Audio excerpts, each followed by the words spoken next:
And now back to horror. The Phantasm films.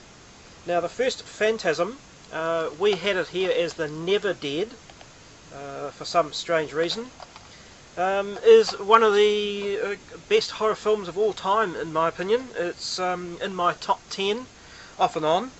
Certainly one of my favourites during the 80s, still is. When I rewatched this Anchor Bay version, I still think it's a great film. It's just superb characterisation, creepy atmosphere, brilliant villain in the Tall Man. It's in a slip sleeve. This is the Anchor Bay Special Edition in DTS. If you haven't seen this film, I highly recommend it. One of the best American films. Actually came out in the late 70s. There was talk that it had to be cut for an R rating, but in fact that's not the case. It was originally given an X rating, and on appeal it got an R without having to be trimmed. So the famous silver ball sequence drilling into the head is on all versions as it was filmed. Set in a mortuary with aliens. Well, it's called Phantasm because it's fantastic. A great film. Everyone should see it. Now the sequels, none of these films, by the way, are actually available in New Zealand on DVD at all.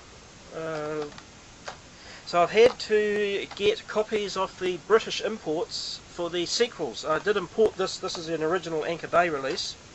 These are all copies because I never felt the sequels were that great. Phantasm 2 is probably the better of the first three sequels anyway.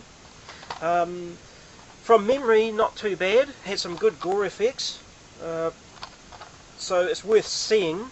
Though I have to admit it has been a while since I've seen this. But it's still a worthy follow-up. Still quite a good sequel. Phantasm 3, which I only got fairly recently and watched fairly recently, is to me the least of all the sequels. It's the one I like the least. They went too much over the top with the humour in this one. It got almost corny at times. So it's not my favourite of the Phantasm films at all.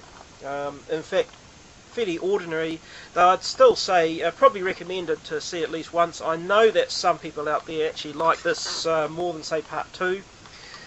But Phantasm 4 Oblivion, another one that I got fairly recently and only watched fairly recently. I hadn't heard too much good about this, so I wasn't really all that fussed about seeing it, but eventually I did, and I'm glad I did.